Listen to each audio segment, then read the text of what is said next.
है। एक नई कली के खिलने से जैसे माहौल महकता है, वैसे ही एक नन्हे शिशु के आने से पूरे परिवार की खुशियों से चहकता है। वो नन्हा बालक जिसे अभी जन्म ही लिया था, वो नन्हा बालक जिसने अभी जन्म ही लिया था, उसे क्या पता था कि उसकी जिंदगी कितनी कठिन होने वाली है।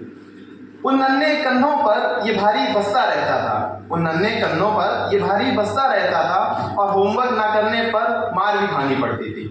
उन नन्हे कंधों पर ये भारी बस्ता रहता था और होमवर्क ना करने पर मार भी खानी पड़ती थी। कुछ बड़े हुए तो पता चला करियर के पीछे भागना है, कुछ बड़े हुए तो पता चला करियर के पीछे भागना है, अपनों से दूर जाकर कुछ करके दिखाना है।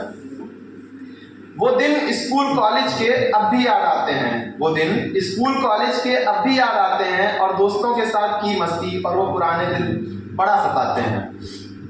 उम्र बड़ी परिवार बड़ा, उम्र बड़ी परिवार बड़ा, खुशियां बड़ी संसार बड़ा और इन सब के साथ जीवन के खर्चे का आकार बड़ा।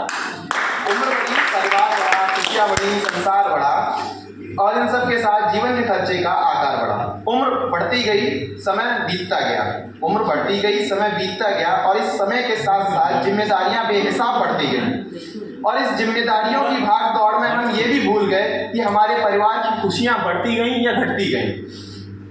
उम्र बढ़ रही थी, समय घट रहा था, उम्र बढ़ रही थी, समय घट रहा था, जवानी जाती जा रही थी, बुढ़ापा आ रहा था और अंत में मैं यही कहूँगा कि कितना खोना कितना बचाना, कितना खोना कितना पाना, कितना खर्चा कितना बचाना, ये तुझको सब्र नहीं है और आखिर में तो हम सबको दफनना अकेले एक कब्र में ही है। क्या बात है।